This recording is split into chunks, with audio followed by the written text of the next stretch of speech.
31.038.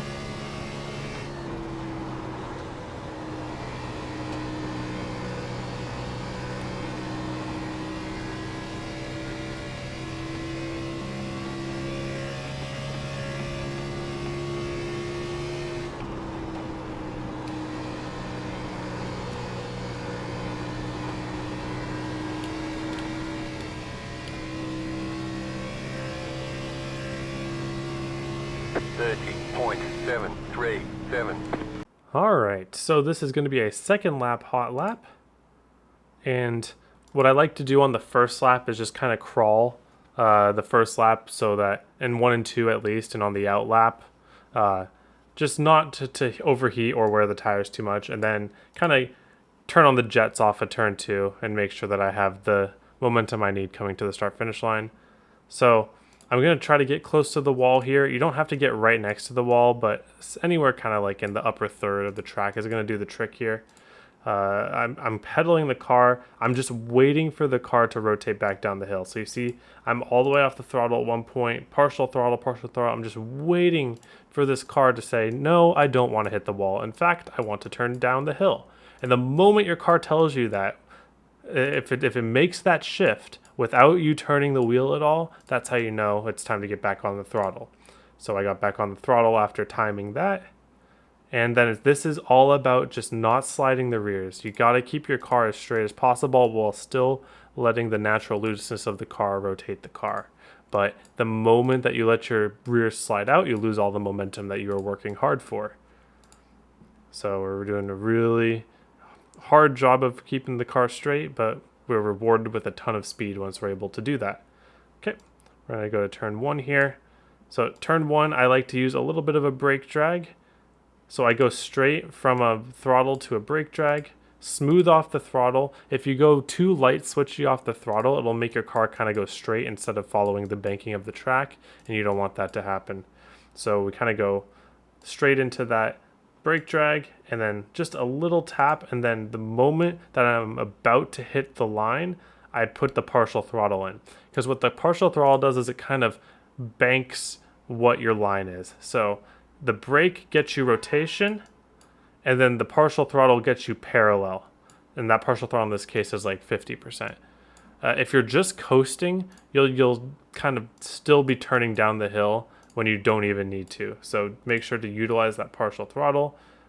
About 30-40% is what's going to get you parallel, and then I'm just trying to be aggressive on raising it. I was able to get it to 60-70% pretty quickly, and then as I'm able to unload the wheel off the corner, that's when I go full throttle. And then I'm able to finish the corner pretty comfortably. So let's take a look at that one more time without me pausing it. Tiny brake drag to get the rotation down the hill. Once you want to bank in your line, you get to partial throttle.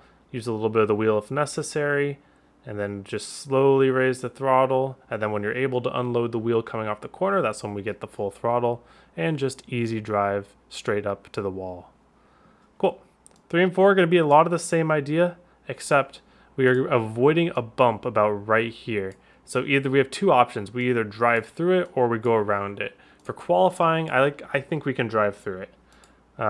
But we do this by taking a little bit earlier of an entry into the corner and dragging the brake for a little longer. You see how that little trail brake was sustained for just a little bit longer? It's because I'm really making sure that I'm getting to the bottom. Because if you approach 3 and 4 the same way as 1 and 2, you are going to miss the bottom and run a weird second lane line, and it's not even going to be good because you can't really carry the momentum at that point. So you can see that my relative here is compared to a lap where I missed the bottom, and I just made up like a tenth just by rolling the bottom. So brake drag, get to the bottom, really make sure at the bottom, then that partial throttle. Looks like I got to 60-ish% pretty early. Just maintain that, let the car slide up a little bit if it needs to, and then full throttle as I'm unloading the wheel. I got a little bit aggressive because this is hot lap, and I paid the price by getting a little loose off the corner. And that's how it works. That's how it always works. But yeah, let's take a look at the long run. All right, let's talk about long run. So Legacy Charlotte and this car is pretty slick, but it can feel really tight if you drive it incorrectly. So we're gonna focus on our corner entries, backing them up enough and making sure that we are letting our car rotate with any means necessary before the wheel. So you want your steering wheel to be the last resort for rotation. So what I'm talking about is, instead of just going into the corner and lifting, we can use a little bit of brake drag or trail brake to kind of help rotate the car. And you see on cold tires especially, the car likes to kick out in the middle of the corner. So the line I really like here is just a little bit of a wide entry, but then just get to the bottom and just stick it to the blue line. I'm losing a little bit of time compared to my best lap ever, but that's what we have to do to kind of minimize the tire wear. So just get it down to the, so I didn't get on the brake for long enough, but I'm not hurting myself by adding extra steering input. That's a good lesson. If you have room and you're not like in trouble of getting passed by a bunch of people, if you kind of miss a corner, just let it happen. That's going to be what's best on your tires. So you see here, just partial throttle all the way through the corner, and then as I'm driving, sliding back up the track, make sure that the full throttle correlates with unloading the wheel. Alright, 3 and 4, we use a little more brake in 3 and 4 than 1 and 2.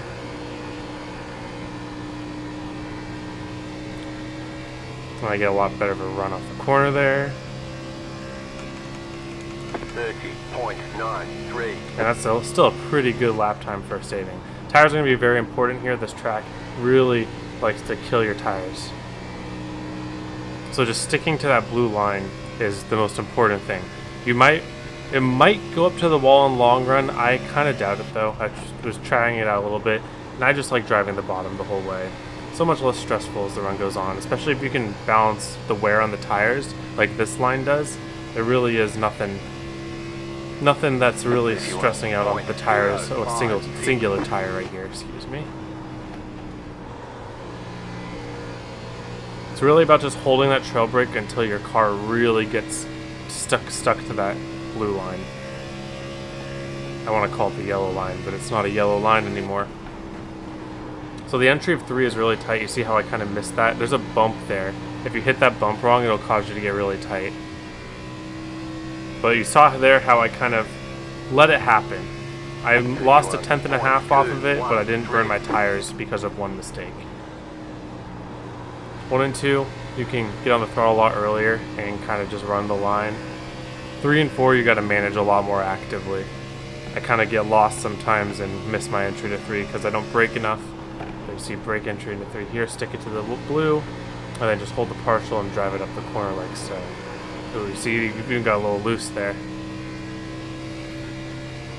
Loose is better than tight in this car. This car really loves to kill the right front if you let it.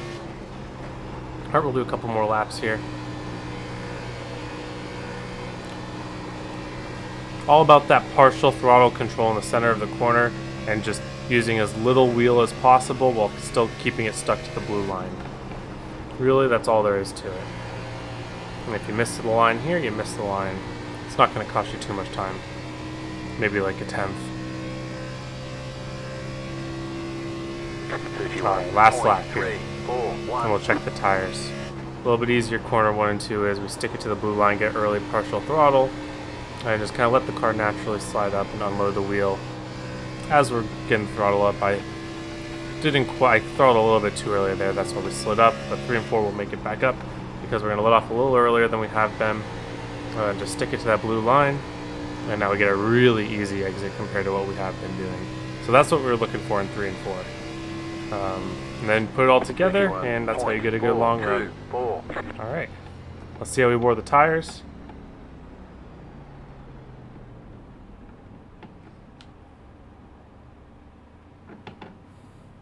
And 95, 94, that's what we're looking for.